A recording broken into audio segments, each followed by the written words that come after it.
Hello and welcome to Bringing Education Home. I'm Herb. And I'm Christina. And together we bring you experts and ideas to help grow healthy, happy, successful families that are both inside. And outside the box. If you like the show, be sure to follow Christina on Facebook. And please leave us a like review on your favorite podcast platform. I now have the pleasure of introducing Dr. Stephanie Duguid. Dr. Stephanie is a leadership expert who specializes in cultivating cultures of authentic leadership. She partners with organizations and small businesses to strengthen communication, navigate conflict with grace, and build impactful teams where trust, connection, and performance thrive. With over 3 decades of experience as an educator, athletic trainer, and administrator, Dr. Stephanie brings both strategy and heart to her work. She is especially passionate about supporting women in leadership to serve with goodness, lead with greatness, and cultivate cultures of authentic leadership. She holds a doctorate in educational leadership and has received numerous honors in the field. She is also a keynote speaker, podcaster, and best-selling author of Exponentially Elevate Your Leadership Impact. Her mission is not only to provide purposeful strategies, but to honor her mother's legacy by helping leaders create meaningful impact through the cultures they build. Welcome, Stephanie. It is a pleasure to have you with us here today. Thank you so much for joining us. Absolutely. Thank you for having me. This is wonderful. And when we start reading the bio and stuff, sometimes our audience is like, okay, but there weren't a lot of parents mentioned in there. But that's okay, because everything we do with leadership, everything we do with women, with moms, we want to make sure that that is translated into the family space. And that's what Dr. Stephanie's coming in to help us with, is translating some of the things that she does within those corporate areas into the home, because really they parallel a lot. And as you do anything, you do everything. So if you become a leadership in business, you become a leader in your home, you become a leader in your community, in your family. So this is important. So because again, it ripples out. So as you learn these skills, they can complement your entire life. Absolutely. And one of the key points that I always share is the term leadership doesn't mean a position of a title. It simply means the way that you influence one another. So being a leader is any space, as you both mentioned, that you hold, whether it's at home, in your church, in your community, in your workplace. Being a leader is simply how you influence one another. Exactly. And when we're being good leaders and good role models in our family, guess what? Our children learn how to be good leaders and good role models in the future as well. So that is the major key. So one of the things that's super interesting is that when we talked in our pre-show, you talked a little bit about your mom and how your mom inspired you to do this work. Tell us a little bit more about that, because it really makes that good connection for our moms at home. Oh my goodness. My mother was an incredible human. She was a 40-year educator in a huge Texas high school teaching government economics and leadership. So she saw every single student that went through that school, and they had graduating classes between 200 and 300 a year way back when. But one of the other favorite pieces about my mom was that she was the welcome wagon lady in our community. And if anybody does not know what that is the person that is assigned and trained. She went to Welcome Wagon School in 1977 to greet any new members of the community. And she was the go-to person. So when somebody new came in, when a new member of the family came in, when somebody got married, she would go to their home, she would greet them, talk to them. And I watched her as I was little, sitting on her hip, make strangers into long-lasting friends in the matter of minutes because of the way that she connected. And so not only did I see that, but I saw the impact that she had on her students throughout her 40-year career. And she still connected with those people long after they graduated. In fact, we were in Washington, D.C. one time, and in Grand Central Station, a woman came down yelling, Miss Rector, Miss Rector. My mother turned around and called that student by name, and she hadn't been in her class in 20 years. So she truly connected and cared. She knew about their families. She knew about their struggles. She knew about their successes. And that just was ingrained in me as a young child. But I thought that's how everybody connected. And so I grew up thinking that was normal. And when I became a professional, I realized that that wasn't normal and that's not how others connected. So I've always made it my passion and my goal to show people how to connect to the human factor.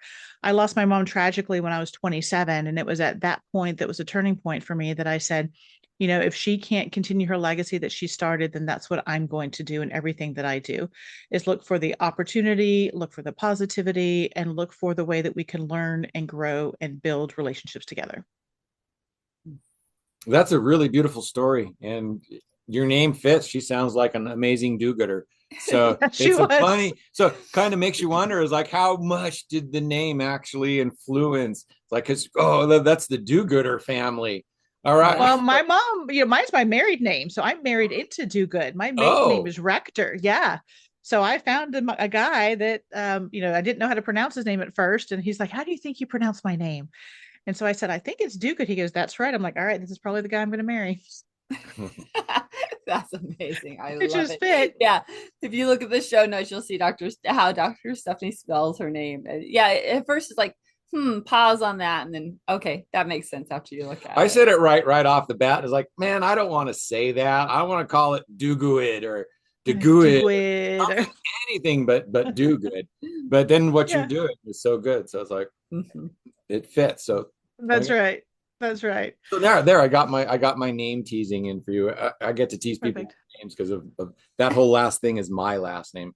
She took it. So She gained it. Love that. Yeah, exactly. So, that communication piece is so super, super important. And we talk about leadership and how communication is a key factor in that. And we're being leaders in our home, our moms and dads, the parents, etc. And then we turn that into how we communicate with our children. And then there's big changes that happen through the educational process. When the kids are in the elementary grades, we do a lot more communicating for our children instead of letting them do it. And then when they get a little bit older, we try to get them to advocate for themselves and things like that. And we back off a little bit. And then we get to that place where, oh my gosh, they're about ready to graduate. They're heading off to college. And there's this fine line because of that 18-year-old and things like that, and the teenage angst and all that different stuff about how communication really needs to just kind of switch and change again. I really want to dig into that. How can we be strong leaders, pass off the proper skills, and still have that communication happening? Give us an idea of where we can go from here. Yeah, communication, people use it as a single term, but it is such a complex thing. Most people assume I'm talking, you're listening, we're communicating, but that's not really what it is. So communication involves not only verbal and nonverbal. So whenever we say verbal, that is the speaking or the terms, the words. But verbal is also the written word, things that are in text, things that are in emails. And when you get to the nonverbal side, you're talking not only about your facial expressions, your body language, your posture, your tone, your intonation, and think about the environment that you're speaking as well. So when you bring those things together, it is a whole system of communicating to one another. But now we have all these different channels too. It's no longer face to face. We have old school as the telephone. Now we have the cell phone. We have texting and email and digital spaces and social media. And so there's so much communicating going on, but it doesn't mean that it's truly effective communication. So whenever we're in the home, a lot of times we adjust the way that we communicate in our house versus when we're out in public or when we are at a place of employment. So our communication tends to shift. And I don't know about you, but most times when you're at home, you're the most comfortable. And so you don't feel like you have to be on all the time. And so your communication tends to slip, if you will. And you might be more abrasive or more not as professional, if you will, whenever you're speaking at home. And so I can let my guard down and I trust these people, so I don't have to put the polish on. Just do it. That's right. So that's where sometimes our levels of communication get challenged, because we might say something to our spouse or our children because it's a reaction rather than a response, as we would in public somewhere else. So I really encourage parents that as you're speaking to your children, think about, is this the way that I would treat somebody else outside of my home? Is this the way that I would treat, a person coming to my front door or somebody that I met in the community? And I'm not saying that you're treating them poorly. I'm just saying that the way that we communicate, and you said it exactly right, Herb, is that you let your guards down. But I feel that with children, they are going to behave from what they see modeled. So if you are modeling a different format of communication at home, they're going to carry that forward. So it's really important that you stop and think about your words. Now, are your words just things that you are asking them to do something? Is it a process? Are you showing your emotions that you care for them in the process? Is it that you're asking about them as a human before you get to what they are doing or not doing? And especially in school, whenever they're trying to learn, are we really focused on how the student is learning and their successes and strengths, as opposed to focusing on they're not learning the way that I learned, so something must be wrong, and looking at their weaknesses and only focusing on those? So there's a lot of things there. Yeah, one thing that you missed too is children change a lot in 18 years. Absolutely. Parents don't change quite as much. They do. They do. They change a lot, but not in the same ways as the kids do, because a lot of our habits, a lot of our unconscious patterns are more cemented in. And so these children are changing. And so it's like you have to communicate with them one way one week, and the next week you might have to communicate with them differently. And so so there's this point where it's like, okay, I have to tell my kids what to do because they're not capable of making decisions. And then when they are capable, it's like I'm still telling my kids what to do because I haven't grown with them yet. And then there is that scary point where they turn like 16 or 17 and everything they learn, they're just become dumb as a rock. And it's like, and so then it feels like you have to start telling them what to do because they are not making good choices. So there's a lot more to it than just, I have to have a doctorate in communication to be able to figure out my kids through the years. Oh, absolutely. And so you mentioned something that they do grow through the years, but I think it's the way that you approach your kids. As you mentioned, when they're younger, you have to make a lot of decisions for them. But what I really focus on is as they start to get older, I like to ask the questions. What are you wanting to do? Or how do you plan to do this? Or what is your thought process here? And so I've opened it up so that they have that skill and that idea. And when that comes across positively, I'm like, great. And you support them and you move forward. When it comes across and it's negative, then you're like, okay, well, let's think about this a little bit. I've got some more experience than you do, but it's having the demeanor that, I'm willing to be your partner in your journey for growth. And that's the way that I've raised my kids, is as they got older, I started to ask them how they would respond to something. I started to ask them for their next steps or their decisions. And even I have a 16 and a 17-year-old. So you were talking about that age range. My kids are awesome. I love my kids because I have raised them in a way that we were always open and we're positive. And I even had somebody over at the daycare when they were little saying, why are your kids so happy when they walk in here? And that's just the way that we are in our house, because we are open, we are engaging. I celebrate their successes. They know that they are loved for who they are, no matter what. But if we have high expectations. And so if they don't necessarily meet that expectation, we have a conversation about it. It doesn't go immediately to a he said, she said, and it doesn't go immediately to I said this because. It is a conversation, because that's how you have to be as you're getting to be an adult. So translating this from being the parental figure to now they're going out on their own, and you almost have to be the manager or the sounding board. That is a change of skill set, and it's very hard, not only as a parent, but also learning a new language, because there is a language in education. I mean, there is one, whether you homeschool or however you support your students as they're younger, but once they get into an educational institution, there is a whole other language. And so it's making sure that you are understanding that language, finding people that will share and break down that language with you, and then how to support your students along the way. So my son's friend group, our house was pretty much their central station. So they all hung out with five us. Teenage boys constantly. Yeah. And I've become estranged from my son, but I still see his friends sometimes, and they come up and thank me for the way I communicated and helped them. And they still talk about some of the ways that we handled situations in our home.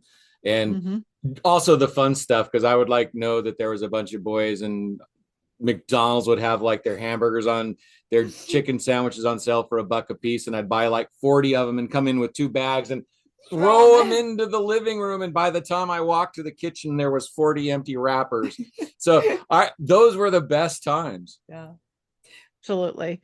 A lot of it had to do with, though, that trust that was built, right? It's about not telling them always what to do, but having those conversations exactly like you said, and being curious is like, yeah, that didn't turn out very well. Maybe what could have you done differently? Or you're planning to do this. How do you want to do it? Just exactly what you were saying. And my conversations were like, okay, I'm not keeping track on where you're going. I just want to know where to look for the body if you don't make it there. So if you're going from one friend's house to another friend's house, you tell me you're moving. I'm not going to say yes or no. I just want to know where to look for you. So we had this thing where it wasn't, I wasn't checking in on them. And there was also the second major rule is like, when you're in my car, it's like, there's no playing in the car. You're taking the car to where you're going to go playing. So if you start screwing around in my car and you get my kid killed, you're done. You're in trouble. Like, so the car is not a play place. So those are like my two rules. If you're moving, you tell me, and you don't mess around in the car, because that's the most dangerous time for kids. And other than that, it was like, it was open communication. Well, and I think that what you're talking about is checking in so that you know where they are. That's just common safety. You know, my husband and I do that. I was raised in Houston, Texas. He was raised in Phoenix, Arizona. And so we're used to big cities. And so our kids saw us saying, all right, honey, I'm going to the grocery store. All right, I'm leaving the grocery store. So, I mean, we do that just so that we know where we are. And we have always done that. And so we expect our kids to do the same thing. Again, it's part of that modeling that is out there. You know, we're both Gen Xers. The story about Gen Xers, it's like my parents were gone in the morning and we were on our own. And it's like, they didn't, it was feral. The hose, drinking out of the hose, you played with who you found. It was like, come back at dark so they don't have to go looking for you. And that's right. There was an advertisement on television. Television went off at 10 o'clock every night. The signal stopped. And the last thing they said was, do you know where your children are? Yep. They had to remind my parents that they had kids. So yes, it has come a long way, and we didn't have those tools. We built some of them along the way. And listening to you talk, there's like, oh man, we could have done so much better. Well, you know, these have made a big difference. Cell phones have made a huge difference, and they have all those apps, you know, the Life 360 and the low jack on the cars, and, you know, all these other things. Kids really can't get away with anything these days. You know, I always joke and say, thank goodness we didn't have cell phones way back when I was a kid. But I don't know. I'd have made a lot of money, as many near-death experiences. I'm sure you would have. But when we get back and talk about the parents and how they are shifting, especially once you get to that junior high level where the students are getting their own voice and they are starting to get more social and have influences from the outside, all the way up through high school, you know, you kind of see the role of the parent shift. I hope that it's not always confrontational, because that tends to push individuals away. As you mentioned, having open conversations is one of the best ways. But even when I was a college administrator, one of the things that I would see is that a lot of times parents became the best friends of their children rather than the parent of their children. And so they were known as the helicopter or even the bulldozer parent. And if you've never heard those terms before, you may have in everything that you've done, but those that are listening. I've seen helicopter parents. I wouldn't call them friends. No, well, I have seen some that they are friends, but they're wanting to do everything for their student or for their child. So there's no friction for that student or child to go to the next level. For instance, when we have somebody that comes into the school and maybe they don't get the grade that they're supposed to get, instead of the student going to the teacher and asking what's going on, knowing that the student may not have turned in certain assignments, they would rather give the phone to their mother. Their mother calls me, the dean, and says, why did my student not get this grade? Oh my gosh. And so those are the helicopter type parents, because they haven't released that rein, if you will. And then we also have the bulldozer parents that come in. They're making all the decisions. They're telling the student what to do. The student has no voice whatsoever. And then they get into school. They're not happy. They're wasting time. They're wasting money. They're wasting resources. And then they end up quitting school because it's not what they wanted to do in the first place, or that's not the major that they wanted to follow in the first place.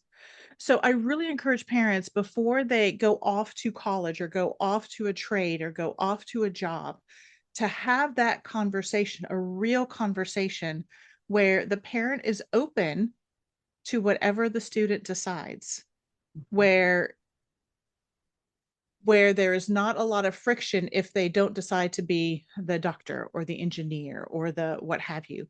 Really listen to your students, because a lot of times parents are like, well, I was an engineer. You need to be an engineer. And as the administrator, I'll say, well, their ACT score is a 12. They're not going to be an engineer right now unless they take a whole lot of classes and they really get their grades up and they really do X, Y, and Z. So have those conversations, be open, ask questions, look for resources, find an ally that you have that's in that educational space that can help you navigate some of those things and give you options. Just because you can't go to engineering school doesn't mean there aren't engineering-like professions that you could do that might take less time, that has a different trajectory or a different opportunity. So kind of a different question. In case you there's said a you were going to kid ask me watching different this questions with their parent, and their parent is a helicopter or a bulldozer, let's give those kids hope. Have you been able Yes. to change a helicopter or a bulldozer with communication? Because it's like there's a lot of times where those bulldozers and those helicopters don't see it, they don't know it, and if you try and bring it up, there is this spot that they just have no self-awareness. So Yes. how can you, or if a parent is seeing that in themselves because of this conversation, what can we help them change? How do you start that? Because that could be a big trigger and lots of emotional trauma and lots of history around that. So how do we start to change that? It's like, oh man, I'm that way.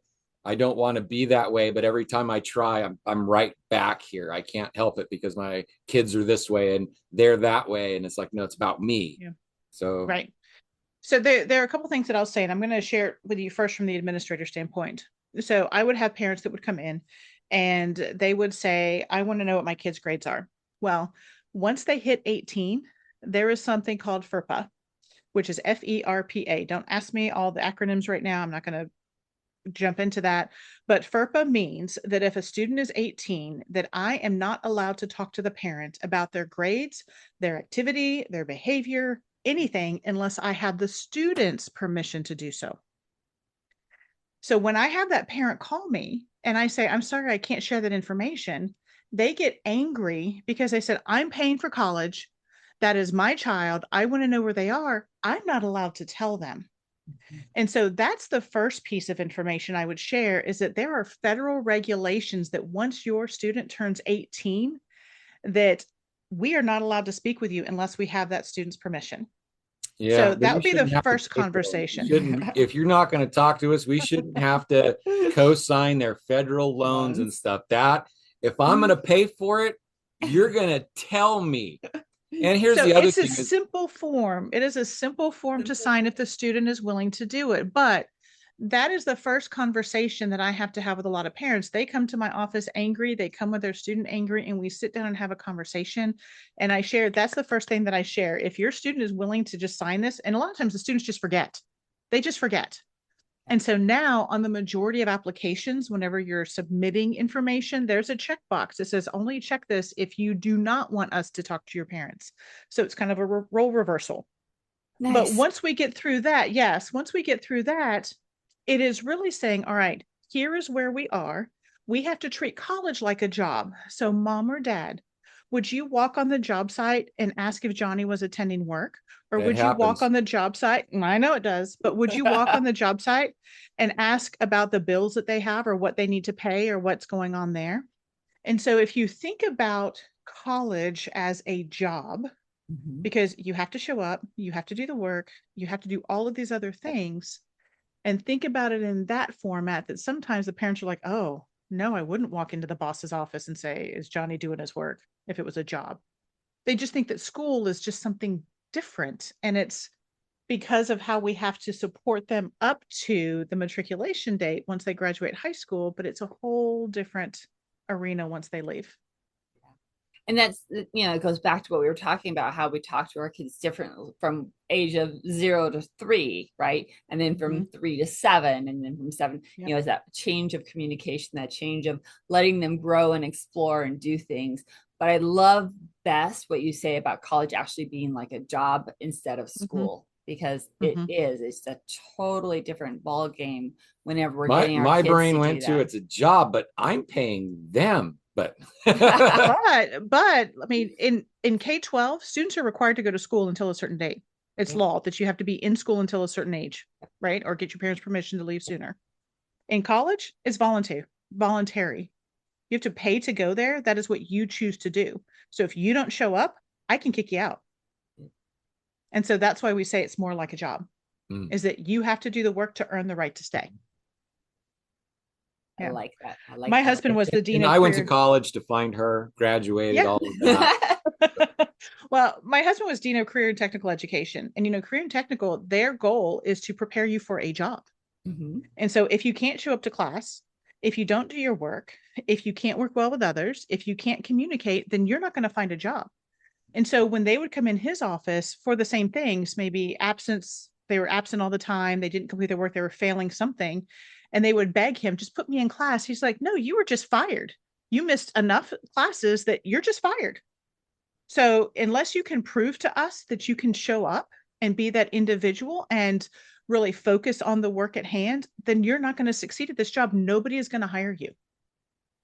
And so that's really what it is. This is the transition from school to being a contributing member of society, positively contributing member of society. So that's where that range ends. Yeah, so I think it's kind of a problem that there's a lot of kids getting into school in that shape or getting to college in that shape. How can we, because wow, it used to be a high school education qualified you for jobs, many jobs, and now it's like you can't even get a barista job without a college degree. So how do we start shifting the education to the high school so that they are more prepared for college, that they are more ready, that when they get there, they can function better than they are now? So a lot of that comes down to being involved. And let me just share what I mean by that.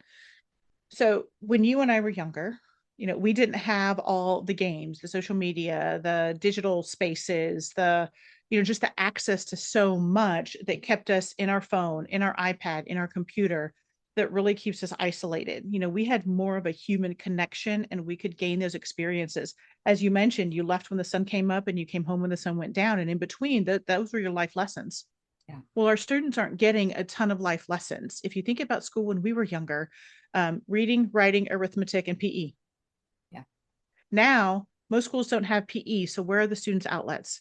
Most of the schools are really focused on college preparedness and test ready rather than student ready. So when you're looking at some of the challenges, a lot of it is the educational system. And I know that, a lot of your listeners aren't in the traditionally structured educational system. And for some students, that's amazing that they're not in that, because maybe they are more active and they're getting involved.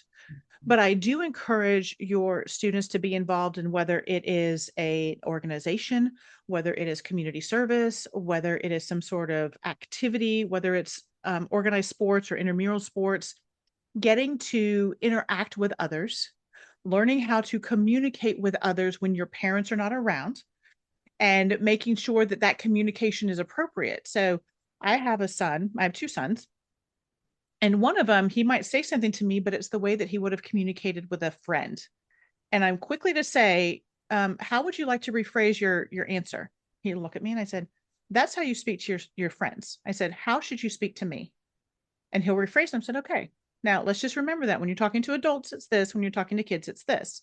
So being able to pause, respond rather than react, because I could have said, what in the world are you talking to me like that about?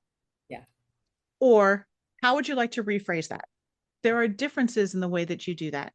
So I think that support, whether you have a church, whether, again, you have a community, whatever you focus on as a family, those things are going to prepare you better when you get to the college level, because you've had some independence, you've had to have some decision-making skills. And if we can get away from electronics, My kids do not have a TV in their room. They don't have any of their electronics in their room. They don't have games in their rooms. Yes. I make them, that is their sanctuary. If they're on any of those things, they're in the community space with us, and it's limited. That's actually my youngest doesn't even we have social we media. started that rule 30 years ago with our kids. We don't have television in our room. We don't have our phones in our, it's like, no, that's right. And that makes a huge difference. And so my oldest has social media because that's how the college that he's going to communicates with him. Mm-hmm. But my younger one, who's just 1 year younger, he doesn't have social media because he's not at that level yet. Right. But I think that is where you start, is having those boundaries around the way that they communicate and the way that they have interactions online. So setting those boundaries and those expectations. And one of the hardest things that I've seen with parents is they get tired. They get tired of fighting it because, well, my friends have this. Well, your friends are not my child. You are my child, and these are the boundaries, and this is why we do it, and this is how we're going to do it. But it's also being consistent. Our kids, we didn't have our kids until later in life, so we are considered older parents, if you will. And so my kids always thought that, oh gosh, you and dad are just so strict. I can't believe how strict you are. You won't do this, that. I mean, we were never mean to them, or none of those things. But we had more restrictions on them. We didn't let our kids run around at 2:00 in the morning in the 6th grade. That was just not something that we did. Yeah. So now that one is graduating, he looks back and he goes, you know what? I see that you were just sharing your love with us and sharing your concern with us. And you were encouraging us to, develop as a human, and teaching us how to communicate and right from wrong and structure and all of these other pieces. And they see it now. And it makes such a difference because they'll look at some of their friends and they're like, oh yeah, their parents didn't do that with them. Yeah. They can see it. The last major brain changes in human beings happens between like 27 and 29 in the 28 area range. And you learn regret and you learn a touch of wisdom because you can look back at what you did and go, holy cow. Now, I survived. That's why most people have kids when they're too young to do that, because if they get to that point, it's like, oh my gosh, but being a little bit older parents, is you do have that a different level of maturity and wisdom. So yes, and I've seen that as well. So well, and the other piece that I would say is curiosity is something that a lot of kids don't have anymore. If you ever listen to Neil deGrasse Tyson talk, he always talks about the curious mind. And so we are so protective of our kids. Think about the playgrounds when we were kids versus what playgrounds are now. Playgrounds, you had the metal slide and you're burning your backside all the way down, and you had metal toys, and you had, and you had to make that decision at the top of the slide. It's like, oh, this is going to be hot. It's like, how do I adjust? What can I? You'd go down anyway, but you would try and minimize it. So there was decision making. There was how do I get down from here as safe as possible? Now we no longer have that. It's plastic, or it is padded, or it is weather protected, or temperature protected, or somebody's telling you not to do that, or it's too high, or it's right. So the curiosity, one of the best things is like, I can't believe I got up this high. I shouldn't have said that to that girl. Now, how the heck do I get down from here? That's right. Whole new set of instructions downloaded. And so when you have to make those decisions and you suffer, positive or negative, when you suffer one way or another, you're not going to forget that. Right. And that's what shapes us.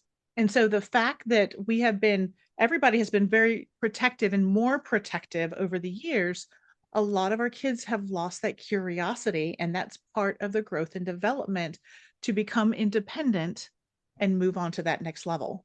So I really encourage parents to, instill that curiosity, even if it's in a controlled space, if you will, if you are one of those, but still try to instill that curiosity. Absolutely. It's like you were saying, it's so needed, right? And not only does the curiosity help with the life skills, but then you get that love of learning, because you want to keep learning and keep exploring, because you get the dopamine hit, the good kind of dopamine, right? You're getting that hit of like, oh my gosh, this is exciting and fun, and I just learned something new. So yeah, that curiosity space, that learning environment where growth and learning is so important. Well, and it's funny because now that we have Google and now that we have ChatGPT, I mean, the answers are at your fingertips. I'll just tell a quick story, is that my husband and I, whenever we travel, we like to drive. I mean, we just like to see the landscape and whatnot. So we were driving over to Alabama. I'm in Mississippi. And I don't know if you know the Johnny Cash song, I've Been Everywhere, Man. Mhm. I've been everywhere. Okay. So they were singing that. And I'm like, Hotel 6 commercial. Yes, yes. So I'm like, I wonder if he's been every place. And I wonder if he wrote that. Because I asked my husband, I said, has he been all those places? He goes, yeah, I think he wrote that song. Google, love Google. So you look up Google and you find out, no, he didn't write the song. It was actually written by somebody in a different country, in a different language. And then they translated that. But there's also a version for Texas. There's an I've Been Everywhere, Man with all of Texas. Yeah. And of course, being from Texas, I'm like, oh, this is cool. So that piqued my curiosity. And it was a 5-hour trip. And about 3.5 hours, we were discussing that one song simply from that one question. Oh my But gosh. Google allowed us to do it and experience all of these things. So, ask the question and keep searching deeper. And hopefully that opens up more questions and more inquisition. Sometimes it's on the positive side, sometimes it's on the negative side. And I'm just going to put this little aside. If it's for health reasons, please get a physician's input. Yeah. Don't go down the WebMD or I mean, it's good information for some things, but not for everything. Yes, but not for everything. Because my background's health and wellness. So I just wanted to make sure I threw that in. A little information is not a good thing. No. So just making sure that you use the things, but instill that curiosity. If they ask questions, I always tell my son, I said, you've got Google, look it up. What do you find out? All right. If they ask me something else, I'm like, well, you ask the questions, you figure it out. Because for us, card catalogs, microfiche, you had to live in the library for hours and hours when I was writing my dissertation. We didn't have all the internet stuff. But kids now, they have a computer at their fingertips. So encourage them to use it in a positive way. That's the whole big thing with AI. So many teachers were deathly afraid when AI came out saying, I'm going to lose my job.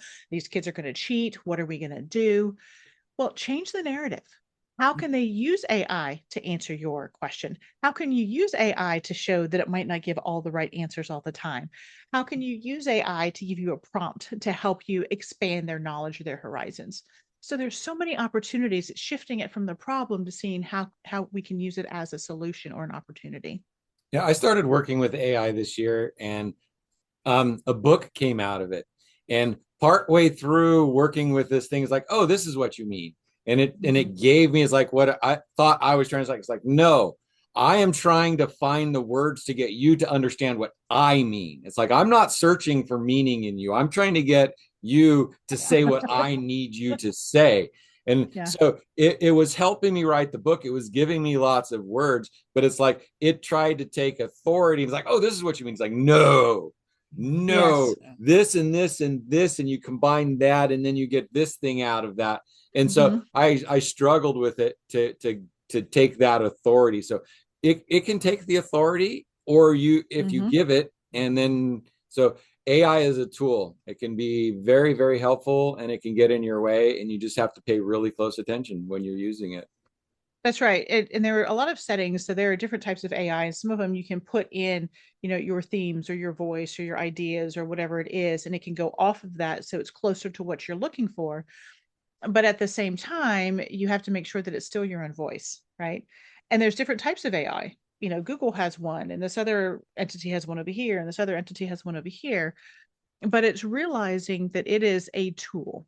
And the farther we go in our lives, the more it's going to be infused. So you can't be scared of it. You can't avoid it. And you can't forget about it because it's going to be there. So it's finding out how can you use it as a resource as you move forward. Because the majority of jobs that our kids are going to have in 10 years haven't even been invented yet. So we have to be open and curious to what the opportunities are. And the theme that's been running through the show is expectations, curiosity, using things in a different way, in a way that really makes the bond stronger instead of weaker. So think about that, how you're speaking with your children, how you're using tools in front of them, like the AI, whatever, right? And just really make sure you're bringing those themes forward in your family conversation. And if you can do it in stuff that your children enjoy, for instance, our kids were into video games. So we would have a video game night where we all joined an MMORPG. We all played the same game, different characters, and we would form a group inside of it, and we would go slay dragons. And I love that. In the living room, all four of us together. Yeah, back to back, facing each other on the screen, giving commands, talking about battle formations and groups and what we're going to do next, and let's go do this. So there is a lot of communication that happens that you have to learn how in a game when it's fun. And then as you come out of that game, some of those words and the way you communicate, because life is a quest and life is a game. And if you can gamify it that way, that also helps. That's so true. And the other things that I might add to your takeaways are, one, to learn to respond rather than react, Yep. you know, having that calm nature, and then to be consistent. Because if your kids don't know what they're going to get when they come to you, whether it's a problem, whether it's a solution, or whether it's just a simple question, if they don't know if you're going to blow up or if you're going to melt down or somewhere in between, then they're not going to come to you. So the more consistent you are, the more open you are, and the more responsive you are rather than reacting, the better. Yeah, absolutely. Dr. Stephanie, this has been amazing. Would you please make sure that you share out loud, of course, everything is down in the show notes, but share out loud, how can families and people get a hold of you in case this has sparked a, ooh, I really need to ask her this, or, ooh, I really think I need to work with her. Can you please share all that information with us? Absolutely. You can go to my website, which is www.drstephanieduguid.com. And Duguid is spelled Duguid. I'm also on LinkedIn at Dr. Stephanie Duguid, and I'm on Facebook as well. Beautiful. And any final thoughts? What else did we maybe not get to that you wanted to speak to about with our parents, or just a final kind of thought for us? You know, my final thought is that, you know, parents grew up in one generation, their kids are growing up in another generation, and things are changing by the second. And so realize that you both have very important knowledge that the other doesn't have. And so use that as an opportunity to bridge any of those gaps, and communication is the way that you do it. So take time for those conversations, take time to look for the strengths in one another and not just the weaknesses, and take time to show that you care. And that's going to make all the difference in the world. That is a beautiful message. And I would like to thank you for being here today. There are so many times where people run into these problems or run into these issues and they get the solutions and then they just deal with it and move on. And you have went out and you fought your dragon and you got your information, your gold, and you're bringing it back and sharing it. And that's the hero's journey, coming back to the community and sharing the important stuff to make everything better for everybody. That's the hero's journey, and you are on it. And so you are a hero. So thank you for what you do. Thank you for bringing this information out. More people need to hear about this stuff. And so thank you for being here today. You are so welcome. Thank you for having me. It was great. All right, audience, it is that time to like, share, and make sure you leave a review as well. As our podcast is growing and it's reaching more and more families, it's reaching more and more people that it can help every single day. We want to keep this mission moving forward. Bringing education home is not just about families and learning. It's about everything that we need to know to make sure we're raising our kids to be happy, healthy, and successful. So until next time, we will talk to you soon. Bye for now. Hello and welcome to Bringing Education Home. I'm Herb. And I'm Christina. And together we bring you experts